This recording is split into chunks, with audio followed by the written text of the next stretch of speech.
మహాసేన రాజేష్ పేరు దాదాపు అందరికీ తెలిసే ఉంటుంది. యూట్యూబ్లో అతను కొంత పాపులర్. ఆ నేపథ్యంలో అతను నేరుగా ప్రత్యక్ష రాజకీయాల్లో కూడా పాల్గొనడం ప్రారంభించాడు. గతంలో జగన్మోహన్ రెడ్డి గారికి ఆయన పార్టీకి అనుకూలంగా ఉండేవాడు. ఆ తర్వాత 2020లో అనుకుంటాను ఆయన మళ్ళీ రూట్ మార్చి జగన్మోహన్ రెడ్డి గారి మీద విమర్శలు చేయడం ప్రారంభించాడు ముందు. ఆ తర్వాత నెమ్మదిగా టీడీపీ జనసేనకి అనుకూలంగా మాట్లాడడం కూడా ప్రారంభించాడు. ఆ తర్వాత ఆయన నేరుగా టీడీపీలో చేరాడు. చంద్రబాబు నాయుడు గారు అలాగే లోకేష్ గారు వాళ్ళతో కలిశాడు, వాళ్ళతో తిరిగాడు. అవన్నీ కూడా అతను తన యూట్యూబ్లో పెట్టుకున్నాడు. అతనికి పి గన్నవరం నుంచి ఎమ్మెల్యే సీటు కూడా ఇచ్చింది తెలుగుదేశం పార్టీ. అయితే ఆ తర్వాత కొన్ని పరిణామాలు జరిగినాయి. అందులో ఏమిటంటే కొంత బీజేపీ కార్యకర్తల నుంచి, బీజేపీ సానుభూతి పరుల నుంచి కొంత రెసిస్టెన్స్ వచ్చింది. ఎందుకంటే మహాసేన రాజేష్ అభిప్రాయాలన్నీ కొన్ని ఎక్స్ట్రీమ్గా ఉంటాయి. ఆ నేపథ్యంలో అతను గతంలో ఎప్పుడో హిందూ మతం మీద దాడి చేశాడు, రకరకాలుగా దూషించాడు అని చెప్పి వాళ్ళు. ఆ తర్వాత అంతకంటే ఎక్కువగా జనసేన నుంచి కూడా రెసిస్టెన్స్ వచ్చింది. కారణాలు తెలియదు ఎందువలనో, కానీ జనసేన అక్కడ మాకు టికెట్ కావాలి, మా క్యాండిడేట్ని పెట్టుకోవాలని చెప్పి వాళ్ళు గట్టిగా అడిగారు టీడీపీని. అడిగితే టీడీపీ అప్పుడు ఈ రాజేష్కి చాలా వ్యతిరేకత వస్తోంది నియోజకవర్గంలో అనేది ఒకటి. తర్వాత జనసేన కూడా ఇక్కడ క్యాండిడేట్ కావాలని అడిగింది. ఈ రెండు పరిణామాల నేపథ్యంలో తెలుగుదేశం వాళ్ళు రాజేష్కి ఇచ్చిన టికెట్ వెనక్కి తీసుకున్నారు.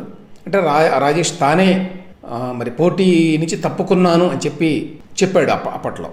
ఏమైనప్పటికీ అది కొంత అండర్స్టాండింగ్తోనే జరిగినట్టుగా అనిపించింది.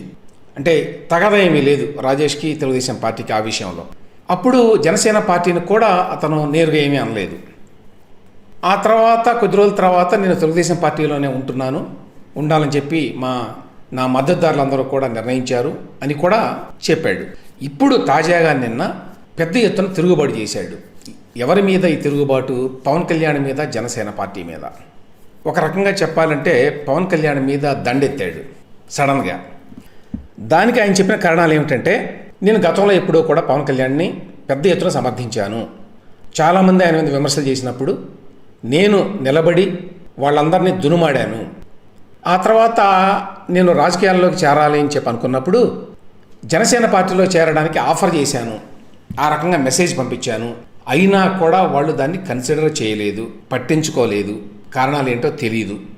నేను గతంలో ఎంతో మద్దతు పలికిన పవన్ కళ్యాణ్కి, జనసేనకి, మరి ఎందుకని వాళ్ళు నన్ను తీసుకోవడానికి ఉత్సాహం చూపించలేదో నాకు తెలియదు. ఆ తర్వాత టీడీపీ వాళ్ళు నన్ను చేర్చుకున్నారు. TDP P Gannavaram MLA seat కూడా ఇచ్చింది ఈ ఎన్నికల్లో. ఆ తర్వాత నేను ఇంతకుముందు చెప్పినట్టు వ్యతిరేకంగా కొంత క్యాంపెయిన్ జరిగింది అతనికి. దానికి తోడు జనసేన పార్టీ ఆ సీటు కావాలి అని అడిగింది. సో తెలుగుదేశం పార్టీ ఆ సీట్ని జనసేనకి ఇచ్చింది. ఇక్కడ మొదటగా తన క్రిటిసిజం మొదలుపెట్టాడు జనసేన మీద. ఏంటంటే, జనసేన కావాలని నేను పోటీలో ఉండకుండా ఉండటానికి పక్కనే ఉన్న అమలాపురాన్ని కూడా వదిలేసుకొని దాన్ని తెలుగుదేశం పార్టీకి ఇచ్చి పి గన్నవరం సీటును తీసుకున్నారు. ఎందుకంటే వాళ్ళకి నేను పోటీలో ఉండటం కూడా ఇష్టం లేదు పవన్ కళ్యాణ్ గారికి. ఆ తర్వాత కూడా నేను కొంత అడ్జస్ట్ అయినా కూడా ఈ కొత్త రియాలిటీకి, ఆ తర్వాత ఈ ఎన్నికల ప్రచారాలు, ఈ కార్యక్రమాలు జరుగుతున్నాయి కదా, అందులో నా సొంత జిల్లాలో కూడా నన్ను ఏ మీటింగ్కి కూడా పిలవలేదు, రానివ్వడం లేదు. పవన్ కళ్యాణ్ గారు యాక్చువల్గా చెప్పారట వాళ్ళ పార్టీ వాళ్ళకి, ఆ మహాసేన రాజేష్ని ఎక్కడికి పిలవద్దని. ఇది నేపథ్యం. ఈ నేపథ్యం చెప్పి రాజేష్ ఇప్పుడు ఏమంటాడంటే, పవన్ కళ్యాణ్ చాలా ప్రమాదకరమైన మనిషి, చాలా డేంజర్ మనిషి అని తాను ఎందుకు ఆ మాట అంటున్నానో చెప్పాడు. ఎందుకంటే బీజేపీ తోటి పొత్తు పెట్టించింది పవన్ కళ్యాణ్ టీడీపీకి. ఇప్పుడు బీజేపీ వాళ్ళు ముస్లింలకి రిజర్వేషన్లు తీసేస్తామని చెప్పి అంటున్నారు. బీజేపీ పార్టీ ఎస్సీ ఎస్టీలకు వ్యతిరేకం, దళితులకు వ్యతిరేకం, మైనారిటీలకు వ్యతిరేకం.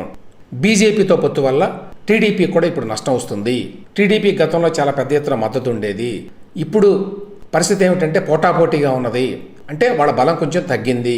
కారణం ఏంటంటే బీజేపీ తోటి పొత్తు పెట్టుకోవడం. ఈ పొత్తు పెట్టుకోవడానికి కారణం ఎవరంటే పవన్ కళ్యాణ్. అంతేకాదు, బీజేపీతో పొత్తు కోసం వెళ్ళినప్పుడు పవన్ కళ్యాణ్ ప్రత్యేక హోదా గురించి ఎటువంటి హామీ కూడా తీసుకోలేదు. ఇట్లా రకరకాల విమర్శలు చేశాడు. ఇక్కడ మనకి వెంటనే కొన్ని ప్రశ్నలు వస్తాయండి.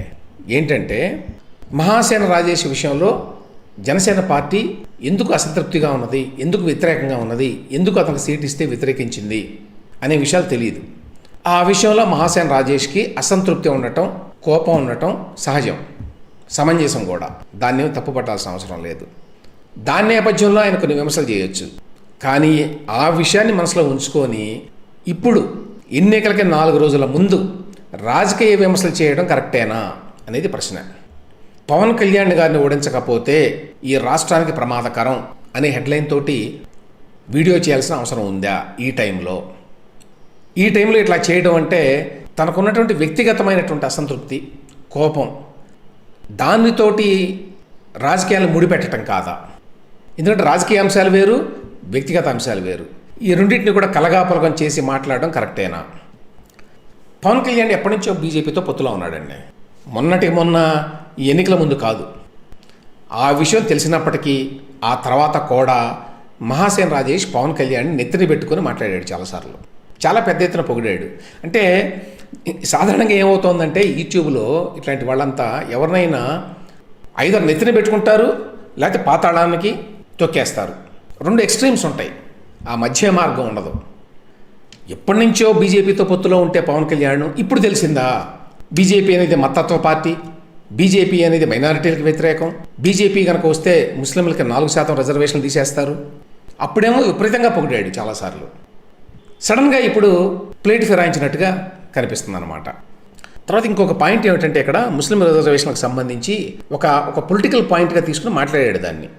అంటే తాను ఎందుకు వ్యతిరేకిస్తున్నాడు పవన్ కళ్యాణ్ ఇప్పుడు అంటే తన సీటు విషయంలో తనకు చేసిన అన్యాయం వల్ల కాదు. అతను చెప్పే మాటల ప్రకారం బీజేపీ ముస్లిం రిజర్వేషన్లని తీసేస్తాను ఆంధ్రప్రదేశ్లో అని చెప్పింది. ఒక పాయింట్ ఏమిటంటే బీజేపీ ఏపీలో ఉన్నటువంటి రిజర్వేషన్లని తీసేస్తాను అనే మాట చెప్పాల. జనరల్గా అయితే వాళ్ళు ముస్లింలకు రిజర్వేషన్లు తీసేస్తామనే మాట నరేంద్ర మోదీ గారు అన్నారు. కానీ ఇక్కడ తేడా ఏమిటంటే ఏపీలో ముస్లింలకి మత ప్రాతిపదికన రిజర్వేషన్లు లేవు.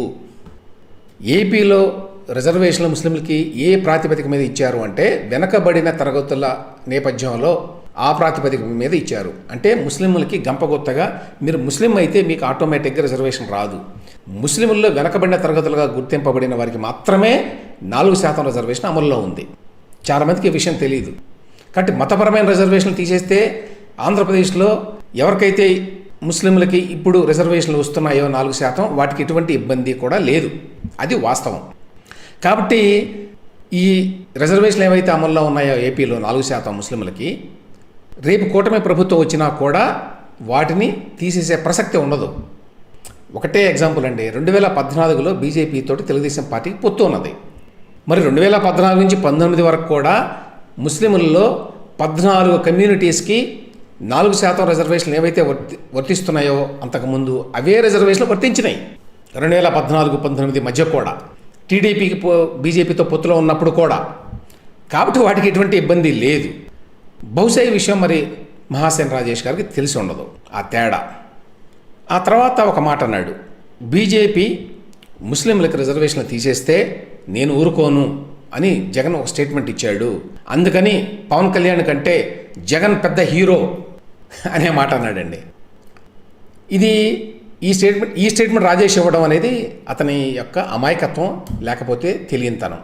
ఎందుకంటే అక్కడ రిజర్వేషన్లు ఎవరు తీసేసేది లేదు, అక్కడ రిజర్వేషన్లని ఎవరు తీసేసేది లేదు, జగన్మోహన్ రెడ్డి గారు వచ్చి అడ్డుకునేది లేదు. అది ఓన్లీ ఒక పొలిటికల్ పోస్చరింగ్ అంటారు ఇంగ్లీష్లో. ఊరికే రాజకీయంగా ఒక స్టేట్మెంట్ ఇవ్వాలి నేను ఇవ్వడమే.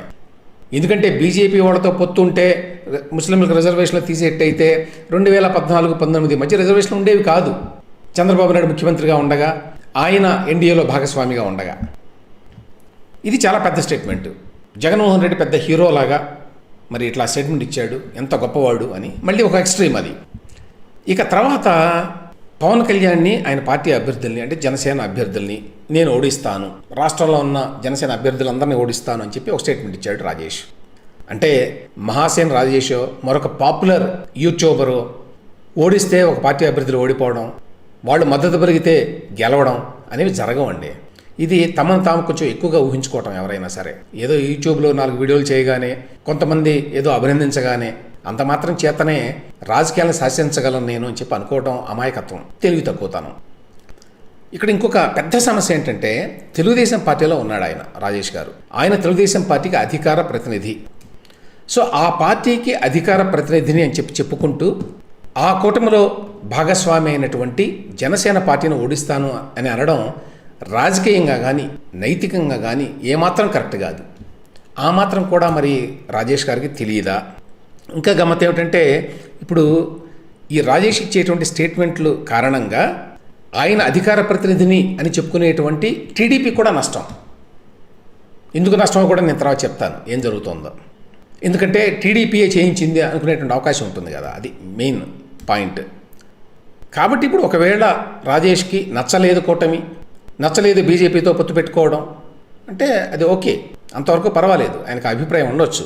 ఒకవేళ ఆ నిర్ణయానికి వస్తే, ఆ అభిప్రాయానికి వస్తే పవన్ కళ్యాణ్ వ్యతిరేకించాలి, జగన్ మళ్ళీ హీరోగా చూడాలి అని అనుకున్నా కూడా తప్పు ఏమీ లేదు. అయితే దానికి ముందు రాజేష్ గారు కూటమిలో అధికార ప్రతినిధిగా వైదొలగాలి, టీడీపీ నుంచి బయటికి రావాలి, బయటకు వచ్చి అప్పుడు స్టేట్మెంట్ ఇవ్వాలి. లేదా టీడీపీలో ఉండి టీడీపీ నాయకత్వానికి చెప్పి అప్పుడు మాట్లాడాలి బయటకు వచ్చి. నేను పవన్ కళ్యాణ్ వ్యతిరేకిస్తున్నాను, జనసేన పార్టీని వ్యతిరేకిస్తున్నాను, జనసేన అభ్యర్థుల్ని రాష్ట్ర వ్యాప్తంగా ఓడించడానికి కంకణం కట్టుకున్నాను, దానికోసం నేను క్యాంపెయిన్ చేస్తాను అనే మాటలను వాళ్ళకి చెప్పాలి ముందు. వాళ్ళకి చెప్పకుండా చేయడం అనేది అనైతికం. అసలు రిజైన్ చేయాలి ఆ పార్టీ నుంచి ఫస్ట్, అభిప్రాయ భేదం ఉన్నప్పుడు, అప్పుడు తన అభిప్రాయాలను వ్యక్తం చేయాలి. అట్లా కాకుండా ఇట్లా కూటమిలో ఉన్న వాళ్ళందరికీ డ్యామేజ్ చేయడం అంటే అర్థం ఏంటి? ఇది మీ వ్యక్తిగత ఎజెండా, దీనికి మీరు రాజకీయ రంగు పులుముతున్నారు అని ఎవరైనా అనుకునేటువంటి అవకాశం ఉంటుంది. ఇక పవన్ కళ్యాణ్ అనే వ్యక్తి చాలా ప్రమాదకారి అని చెప్పి అనడం, లేకపోతే జనసేన పార్టీ విధానాలను విమర్శించడం అనే దాని గురించి. పవన్ కళ్యాణ్ లేక జనసేన పార్టీ విధానాల మీద ఫర్ ఎగ్జాంపుల్ నాకు కూడా చాలా రిజర్వేషన్స్ ఉన్నాయి. గతంలో ఏం చెప్పారు, తర్వాత ఏం చేశారు. ఆ రిజర్వేషన్లు తెలుగుదేశం పార్టీ మీద కూడా ఉంటాయి. గతంలో ఏం చేశారు, తర్వాత ఏం చెప్పారు. బీజేపీ మీద ఎట్లాగో ఉంటాయి, బీజేపీ ఏ రకంగా వ్యవహరించింది ఆంధ్రప్రదేశ్ మీద అనేది. కానీ ప్రతి దానికి ఒక సమయం సందర్భం ఉంటాయి. ఏ సమయంలో ఏం మాట్లాడాలి, ఏ సమయంలో ఏది ప్రయారిటీ, దేనికి మనం ఎక్కువ ప్రాధాన్యం ఇవ్వాలి పాలిటిక్స్లో. కానీ ఎన్నికలు ఇంకా 4 రోజులు ఉన్నాయి అనగా ఈ టైంలో పవన్ కళ్యాణ్ని వ్యక్తిగతంగా టార్గెట్ చేసి ఇట్లా మాట్లాడడం వల్ల ఎవరికి అల్టిమేట్గా నష్టం, ఎవరికి అల్టిమేట్గా లాభం చేకూరుతుంది అనే విషయాన్ని అవగతం చేసుకోకుండా రాజకీయాల్లో ఉన్న వ్యక్తి లేదా రాజకీయాలను దగ్గరగా పరిశీలిస్తున్నటువంటి వ్యక్తి ఎవరూ కూడా చెయ్యరండి ఆ పని. ఆ మాత్రం తెలియని అమాయకుడు కాదు ఆయన మహాసేన రాజేష్. ఈ టైంలో ఇలా మాట్లాడితే ఎవరికి లాభం కలుగుతుంది, ఎవరికి నష్టం కలుగుతుంది? ఎవరికి నష్టం కలుగుతుంది? కూటమి కలుగుతుంది, తెలుగుదేశం పార్టీ కలుగుతుంది, బీజేపీ కలుగుతుంది, జనసేనకి ఎలాగో కలుగుతుంది. ఎందుకంటే మీరు నేరుగానే టార్గెట్ చేశారు కాబట్టి. ఎవరికి లాభం కలుగుతుంది? వాళ్ళ మీద వాళ్ళకి కౌంటర్గా ప్రత్యర్థిగా ఉన్నటువంటి వైఎస్ఆర్సీపీ అలాగే జగన్మోహన్ రెడ్డి వారిద్దరికీ లబ్ధి చేకూరుతుంది. కూటమికి నష్టం జరిగితే లాభపడేది ఎవరు రాష్ట్రంలో? వైసీపీ. మీరు కూటమిని డ్యామేజ్ చేసే విధంగా మాట్లాడుతున్నారు ఇప్పుడు. అంటే మీ ఉద్దేశం ఏంటి? తద్వారా వైసీపీ లాభపడుతుందని తెలిసి ఆ పని చేస్తున్నారన్నమాట. ఎలా లాభపడుతుంది వైసీపీ? ఆల్రెడీ వైసీపీ వాళ్ళు వాళ్ళ అఫీషియల్ సోషల్ మీడియా హ్యాండిల్స్లో రాజేష్ ఏదైతే పొగిడాడో జగన్మోహన్ రెడ్డిని అది పెట్టుకున్నారండి. ఆ క్లిప్ని. అసలైన హీరో అంటే జగన్మోహన్ రెడ్డే.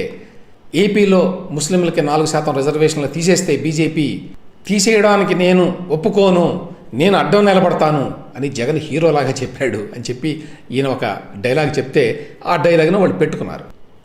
అలా పెట్టుకుంటారు అనే విషయం తెలియనంత అమాయకుడు కాదు రాజేష్ గారు. కాబట్టి విషయం ఏంటంటే అల్టిమేట్గా వైసీపీకి లాభం చేకూర్చాలి అని ఈయన భావిస్తున్నట్టు లెక్క. ఇక్కడ పాయింట్ ఏమిటంటే మహాసేన రాజేష్ గారు కానీ ఎవరైనా కానీ ఏ పార్టీకైనా మద్దతు పలకొచ్చు, ఏ నాయకుడైనా కూడా పొగడొచ్చు. కాకపోతే పొలిటికల్ రియాలిటీస్కి అతీతంగా ఇవేవీ ఉండవు.